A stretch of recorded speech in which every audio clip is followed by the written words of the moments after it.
Aníbal Fernández, buenas noches, ¿cómo está? ¿Cómo va? Bien. ¿Y frente a esto, tiene postura usted tomada? Usted tengo una posición asumida. Muchos años, sí, 5 a cargo años de la Fuerza de 5 años Seguridad, a cargo de ¿no? la Fuerza de Seguridad. A ver, ¿qué dice Bernie? ¿Puede haber un conflicto?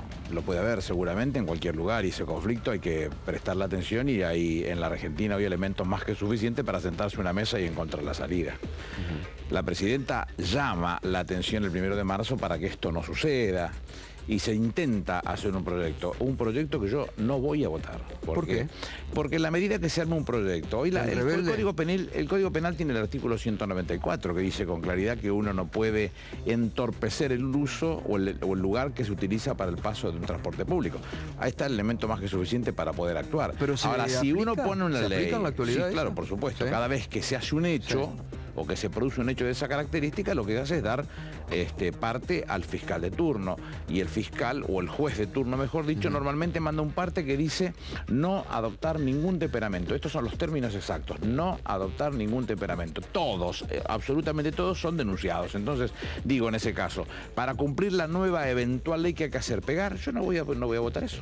Entonces, nunca me fui invicto, gracias a Dios, lo agradezco todos los días de mi vida. No hubo un solo muerto, no hubo un solo golpeado. Entonces, si eso no lo hubo, se puede trabajar políticamente, y si eventualmente ante una situación complicada, porque la presencia de la gente en determinado lugar hace que se convierta en complicada la situación, hay que practicar Pero usted dice, Aníbal, que ahora sí el gobierno golpea, no que cambió de mano eso. ahora. Lo que estoy diciendo es que yo no voy a ir a trabajar, no voy a trabajar en un proyecto que eventualmente le dé más volumen a esta decisión judicial para que se cumpla la ley, que eventualmente haya que utilizar la Fuerza de Seguridad para eso. Es decir, que para usted no se requiere ningún... No se necesita nada. Con el 194 hay que seguir informando a los fiscales y a los jueces tienen que dar instrucciones para eventualmente poder actuar, y cuando se puede actuar en consecuencia, uno puede trabajar y correr la gente. Y si la corre y hay algunos que quieren comportarse como violentos, detenerlos como corresponde. ¿Y en una eventual reforma del Código Penal, como se está analizando, habría que endurecer esto o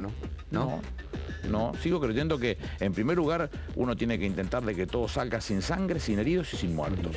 Y vuelvo a insistir, teniendo las fuerzas de seguridad a la mano, si en algún momento esto puede traer un grado de complejidad tal que hay que tomar alguna decisión, la decisión tiene que ser la detención. Y nada más que eso: detención, médico, forense para comprobar el estado de la persona, que tiene que ser en perfectas condiciones, tomarle la declaración y que se registre su persona, y nada más. ¿Hay mayor conflictividad social en este momento en la Argentina? No.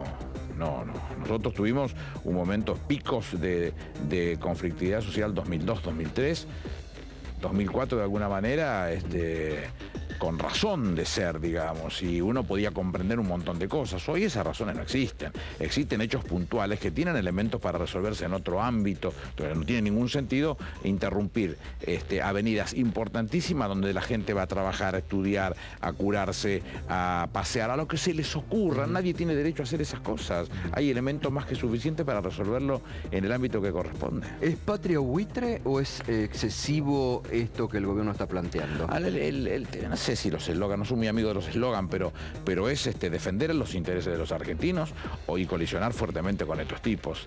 Estos tipos no les importa absolutamente nada. Han hecho caer gobiernos en otros momentos, no puntualmente esto, pero otros iguales que estos, Malasia, por ejemplo, sin haber puesto un peso arriba de la mesa, solamente haciendo movimientos contables. La realidad es que nos encontramos en presencia de gente que compró por 40 papeles por argentinos, defaulteados por 48 millones de dólares, y hoy, por la pésima decisión de este juez, que no deja de tener gestos faltos de decoro, como por ejemplo poner un mediador que está absolutamente del lado de los buitres, y un gesto terrible que cuando la Argentina pide la medida cautelar para poder pagarle a los hold-in, digamos, a los que ya entraron, que es el 92.4% de la masa, y deposita el dinero para poder hacerlo, y pide esa medida cautelar, stay, como se dice en inglés, le da la autorización o le da la potestad de decidirlo o no a la parte contraria. Es un despropósito sin sentido. La realidad es que los Estados Unidos pagan caro este gesto de un juez de distrito,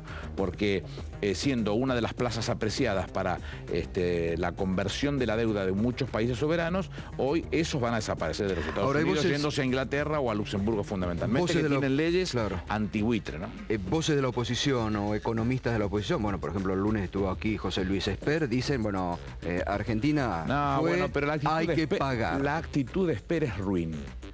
La actitud de Esper es una actitud ruin, porque son los tipos que cobran para trabajar en contra de la Argentina. Leí hace poquito una expresión del presidente Ilia que decía que él no le temía a los de afuera que nos quieren comprar, le tiene miedo a los de adentro que nos quieren vender. Un caso de eso es la gráfica de Esper, una persona en una actitud absolutamente ruin, que no sé cómo mira a sus hijos, en un país donde vivimos todos, sus hijos, sus familias, actuando lisa y llanamente para aquellos que lo que intentan hacer es provocar una situación dolorosa hacia la Argentina. No lo puedo comprender. Ahora, Aníbal, lo cierto es que la Argentina en algún momento firmó contratos, tomó la jurisdicción de Nueva York.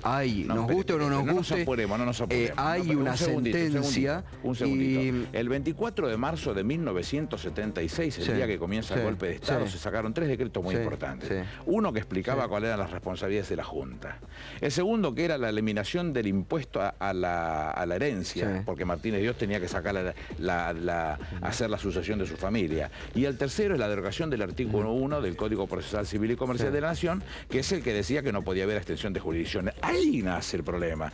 En los 90, en todos los acuerdos que se hacen de protección cruzada de inversiones, se sigue poniendo esto. Cuando Néstor Kirchner hace esa negociación a la que llega... ¿No se pudo cambiar? No, es que uno tironea todo lo que puede, hasta ahí llega, pero esto no nace en esta en discusión del 2005, nace el 24 de marzo del 76 de mano de estos ruines, Martínez Dios y compañía, que fueron los cerebros de aquellos brutos militares que hicieron cargo de esa situación, y los que, entre otras cosas, hicieron preparar todas las condiciones para el latrocinio generalizado de la Argentina, ¿no? Ahora, Mauricio Macri, candidato a presidente de la Argentina, él ha dicho, bueno, se le ha preguntado varias veces, ¿qué haría usted en caso que tenga que negociar? Dice, me siento y lo que diga Griesa, hay que pagar y que pagamos. Macri es como las medias, abre la boca para meter la pata, porque después salió Stuzenegger, que precisamente no estamos hablando de un señor progresista, que quiso vender el Banco Nación, así tiene 10 millones de baldones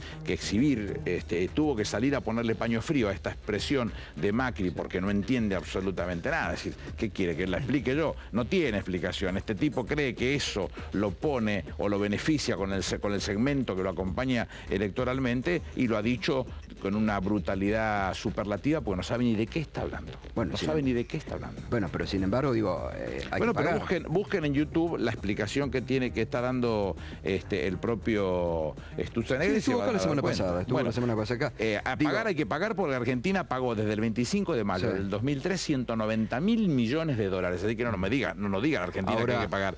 Lo que hay que hacer es pagar. Ahora, ¿cómo se puede pagar? Y en cualquier lugar del mundo, Grecia, en sus propios papeles actuales, está diciendo que con el 75% de la masa se comprende la totalidad de los acreedores. Con el 92.4 le parece que no tiene más que saldada esa situación. Sin embargo, aparece un juez de distrito que por un 1% lo que pretende es que uno resuelva la situación conforme a él le parece, destrozando a la Argentina en 100.000 pedazos, cosa que no va a suceder. Ahora, Aníbal, a usted no le gusta, está claro, Mauricio Macri. No, pero tampoco le gusto yo a él, no creo que sea nada. No es que estemos por hacer un living del amor. No, bajo ningún punto de vista. ¿No? Pero digo, la gente en la ciudad de Buenos Aires lo acompaña, es el candidato, no tengo ningún problema. Es el candidato que más ha crecido ahora en las encuestas. El que habló de esa situación no entiende ni de qué habló. Tiene que salir el economista que tiene al lado, que precisamente no es un señor plagado de blasones, está plagado de baldones por las cosas que hizo en función de su neoliberalismo tan bendecido, su conservadurismo tan bendecido, entre otras cosas el megacanje, donde acaba a ser incomprensiblemente sobreseído sobre las comisiones fantasmagóricas que cobraron en beneficio de un megacanje que jamás la Argentina vio un centavo vivo arriba de la mesa. ¿Va a ser candidato a presidente? Yo voy a intentar competir en las primarias abiertas, simultáneas y obligatorias, sí, claro que sí. ¿Va a competir con Scioli? Voy a competir con los que se presentan. Randazzo dijo ayer que la presidenta ya lo había bendecido, no sé si fue una chance, si es cierto. Pero me parece estupendo, me tiene que ganar en la primaria. ¿Y usted se siente...? Yo me siento con mucha confianza. ¿Con mucha confianza? Pero además, vuelvo a insistir, tanto el caso de Daniel como el de Randazzo, caso, como el de Domínguez, como el de Uribarri, como el de Urtubey, como el de Rossi, como el de todos aquellos que se sienten. Es positivo que eso suceda. Nunca estuve de acuerdo con la lista de unidad, aun cuando fui beneficiado con la lista de unidad. Hay que competir. Si ganás es estupendo, pero yo peleo para eso, no sé hacer otra cosa. Ahora, si pierdo, y bueno, aporté al volumen a la política y además consolidé un candidato que va a gobernar teóricamente, entonces yo me tengo que sentir muy feliz de hacer eso. ¿Sigue opinando de Sergio Massa que es un traidor? Sí, claro, por supuesto, ¿por qué voy a dejar de hacerlo? ¿Y por qué opina eso? Porque en el peronismo, cuando se saca los pies del plato, no se puede apreciar de otra manera. Él comía en la mesa, sentado a la mesa de Cristina y de Néstor, y hacía de eso un culto a esa situación. Y después agarra el libro de Santiago O'Donnell y fíjese las cosas que decía en la embajada de los Estados Unidos. Eso no lo hace alguien que tenga estatura ni política ni moral. Después todos los gestos que él ha tenido son todos gestos descomedidos contra un gobierno del que se sirvió. Entonces, uno tiene derecho a decir, mire, no, ¿sabes qué? Hasta acá llegué, no coincido con la política y me voy a parar a otro lado. Pero que te des cuenta de ir para adelante que las cosas son como son y haga los planteos que hace. Son pueriles los planteos. ¿No pasó en sentido contrario con Kirchner y Duhalde eso? Digo, porque usted formó parte de la nueva administración. No. Duhalde... En el 2005 acordamos nosotros con Duhalde, digo nosotros porque yo fui uno de los que se sentó a la mesa a acordar, quiere decir que 2 años después eso estaba acordado para ir a una elección en conjunto. Duhalde decidió que no. No salve Dios cuál es su pensamiento en ese momento y eso no se pudo prosperar. Pero en el 2003, el día que a mí me llama Alberto Fernández, me comenta que él había sido, le habían ofrecido ser el jefe de gabinete de ministros y que en tal condición me ofrecía en nombre del presidente electo ser ministro del Interior. Cuando yo fui a almorzar y cuando volví dije, yo no puedo quedarme con esto, a pesar de que me habían dicho que esperara a que hablara Kirchner para después poder hablar tranquilo en cualquier lugar. Yo me fui a la Casa Rosada, Duhalde tenía que salir, así que fuimos a la habitación, se estaba cambiando. Y me dice, ¿estás contento? ¿Por qué?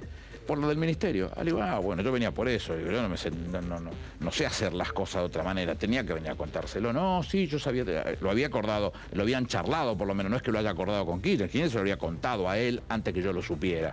Con lo cual, ahí las cosas eran claras. Y en el 2005 estuvo todo acordado. Te doy un nombre.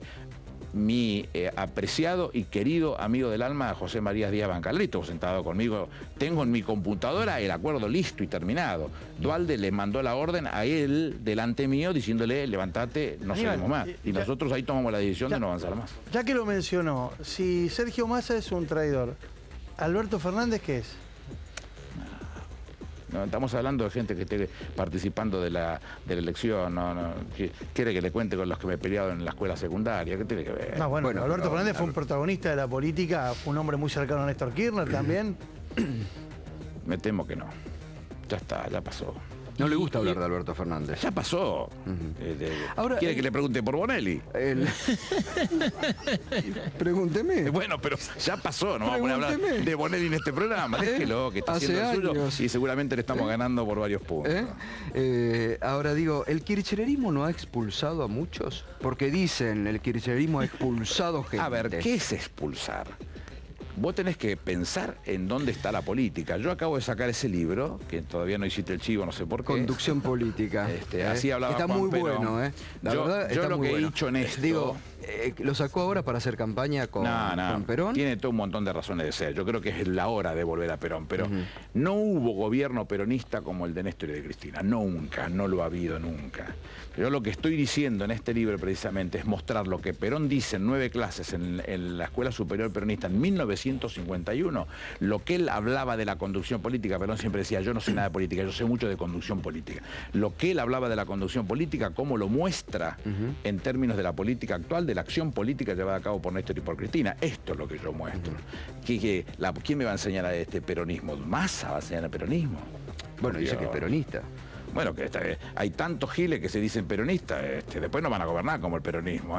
Yo lo que digo es, cuando llegue el momento, las convenciones colectivas de trabajo, la asignación universal por hijo, las AFJP en manos del Estado, que entraron con 80.200 millones de fondos solidarios y tienen 420.000 millones, la defensa de los derechos de los trabajadores, la preocupación por el más vulnerable, todas estas posiciones a prestarle atención en manos de quien quedan, porque después para llorar es demasiado tarde. ¿Hay parte de algo de los reportajes que Pino le hizo a Perón? No, gracias a Dios no. Pero hizo buenos reportajes con Perón. Pero no tiene nada que ver con Canal esto. Encuentro, ¿no? Digo, nada que ver con son buenos esos, digo, cuando habla de estrategia. Sí, es bueno escucharlo a Perón. Claro, sí, a eso me refiero. Si hubiera aprendido a Pino algo, no le gusta tampoco. Si hubiera aprendido algo. ¿Cómo ve la alianza UNEN? No es un tema que me tenga que preocupar a mí. Que ellos hagan lo que quieran, ¿no? ¿Por qué cada vez que se habla de droga en la Argentina, Elisa Carrió dice Aníbal Fernández es el una demanda hace 15 o 20 días. La droga en la Argentina? Hace 15 o 20 días le acabo de presentar una demanda de 80 páginas. Tengo entendido, si no me equivoco, que en el día de hoy le dieron traslado a la señora, con lo cual empieza un proceso distinto de esta situación. Mi madre tiene 85 años, tengo una mujer, tengo una hija, tengo una hermana, tengo amigos. Yo no estoy dispuesto a seguir soportando que me insulte. Entonces, lo que digo es, poniendo los papeles arriba de la mesa, yo me presenté como un ciudadano común y no como senador de la Nación. Y ofrezco sacarme los fueros para ser investigado en esto, en todas las cosas que ella dice, que ponga los papeles arriba de la mesa. Y yo quiero ser investigado por los papeles que ella ponga. ¿La denuncia penalmente? No, civilmente. Penalmente no, porque la querella penal, soy el autor de la ley, después del fallo Kimmel, no se puede llevar a la práctica. Y la civil la cobran mis nietos. Yo no tengo ese interés, yo quiero que se resuelvan las cosas. Y ya que hablamos de droga, usted fue autor de una iniciativa que hace un par de años se presentó en la Cámara de Senadores. Y que estamos tratando de reflotar. Bueno, por eso, porque en aquel momento le cerraron la puerta para despenalizar el consumo. Es el mismo concepto que después adoptó la Corte. No me quiero agarrar de la Corte como un pretexto, pero digo, de los varios de los fallos, entre otros el fallo Arriola, lo que hace es volver al 85 con el fallo Basterrica. Gustavo Basterrica era el guitarrista de Los Abuelos de la Nada. Lo que decía el fallo del doctor Petracchi, que es para poner un cuadrito, era que lo aparangonaba con una acción privada de los hombres, artículo 19 de la Constitución. Estamos yendo a ese mismo punto. Entonces, lo que hizo la Corte fue elaborar la inconstitucionalidad del castigo penal a un usuario privado. Entonces nosotros decimos eso, primero por la salud, esto es lo que nos preocupa, y por supuesto sin piedad con los narcotraficantes, pero primero por la salud. Hay que ir a esto, ver cómo se hace para atender al que es consumidor ocasional, el que es el consumidor abusivo y el que es un adicto, en cualquiera de las condiciones, pero no meterlo preso. ¿Y estará este año listo? Y yo que tengo intenciones de trabajarlo, y sé que muchos diputados también, y sé que muchos senadores también, bueno, míos, de mi propio bloque y de otros bloques, por lo cual es muy saludable. El titular de la Cedronal, Juan Carlos Molina, en algún momento dijo que tiene la vocación. Estaba a favor, yo he hablado con Juan Carlos, tiene la vocación. Anoche Berni también dijo, pero dijo que había que ir a una cosa mucho más abarcativa. ¿Qué sería? ¿Algo similar a lo que se hace en el Uruguay ahora? Porque anoche Berni dijo una mitad de camino en el caso de Uruguay. marihuana, las drogas vegetales tienden a desaparecer por las drogas de diseño. En el caso de la marihuana, yo estoy convencido que si va a ser, es reconocido ya por la Corte como una acción privada de los hombres, no lo mande a comprar a un tranza, deje que cultive, con lo cual hay que ponerse de acuerdo y que lo cultive eventualmente, que no fuma amoníaco, ni pis de perro, ni cosas por el estilo, que es lo que termina sucediendo con ese tipo de cosas. ¿Y a los chicos cómo los protegemos? Enseñándole, trabajando, pero políticas de prevención. Hay que trabajar con eso, porque hoy el mundo habla de reducción de daños y nosotros también tenemos que acostumbrarnos a eso. Y cuando hablamos de Paco, sacar a un pibe del Paco no es tan fácil como si fuese a apretar un botón. Muchas veces en reducción de daño es muy fácil sacarlo del Paco a la marihuana y resolverlo por ahí con un montón de tratamientos de gente especializada. No vamos a hablar, soy contador y abogado, no soy un especialista, sí conozco muy bien la temática porque la he estudiado y mucho. Usted decía que terminó invicto como ministro del Interior y efectivamente así fue. Y de Justicia y Seguridad. Y de Justicia y Seguridad. Ahora, cuando era secretario general de la Presidencia antes, fue la muerte, el asesinato de Costegui y Santillana. No le digo, no le estoy contando un juicio en paralelo. Usted ya fue, declaró. Lo que le pregunto es, ¿puede llegar a pasar que estas protestas, esta tensión que se da, que ahora se traslada al Congreso? No debe pasar. No debe pasar. Pero yo le cuento un pedacito de esa historia. No, porque Esmata dijo en una solicitada, Esmata dijo, están buscando una tragedia. Le doy un pedacito de esa historia que usted no conoce. Un mes antes que eso suceda, Raúl Castells me llama a mí y me dice que él sabía que para el 26 de junio se esperaba un conflicto de esa característica con una expresión muy violenta, que yo se lo hice saber a los responsables de seguridad, no tenía nada que ver con la seguridad. Yo viajo el 14 de junio al Comité de Desmalvinización, de Descolonización de Malvinas, de ONU. De las Naciones Unidas, con el canciller, y de ahí el presidente me manda a Sudáfrica, a un grupo de empresarios que van a hacer negocios a Sudáfrica. Yo vuelvo el 26 de junio a la tarde, ya habían sucedido los hechos de Avellaneda. Esta situación es una situación que se pudo haber previsto de mejor manera también. Los actores se conocen, están condenados y demás yerba. Alguien de ese grupo ha buscado ponerme a mí en la escena, porque como soy un tipo conocido es fácil ponerme a mí en la escena. Pero una persona de ese grupo me llamó, a quien conocí en otras épocas, trabajando en conjunto. No nos parecíamos ideológicamente en nada, pero trabajamos muchas veces en conjunto por los que más sufrían, y me mandó un libro, que lo tengo, que se llama Darío y Maxi, Dignidad Piquetera se llama. Ese libro se hizo en el 2003, se hizo como homenaje al año de la muerte, del asesinato de estos dos chicos. Ese libro se vuelve a editar en el 2005, que eso ellos lo presentan al libro porque ahí cuentan todo lo que ellos pudieron recoger de la información. Y lo vuelven a editar en el 2012 con inclusive el prólogo del padre de Darío Santillán. No figura en ningún lado ese libro. Con lo cual digo, más clarito imposible en eso. Lo que sucedió en ese momento era una incentivación por parte de la política que algunos de la propia gestión de gobierno decían que no tenían que pasar del puente de Avellaneda. Y yo soy de los que piensa que primero hay que discutir políticamente, hablar. En algún momento nos vamos a poner de acuerdo y frenamos las cosas y las separamos. Por eso me jacto, gozo de decir que no me llevo ni un muerto ni una persona golpeada. Aníbal, la última, ¿cómo la ve a Cristina Kirchner hoy? Muy bien. Muy bien. Cristina ha asumido el tema de la deuda. ¿Cree que tiene algún riesgo el gobierno por parte de algunos sectores internos? No, asumir la responsabilidad de enfrentar a estos grupos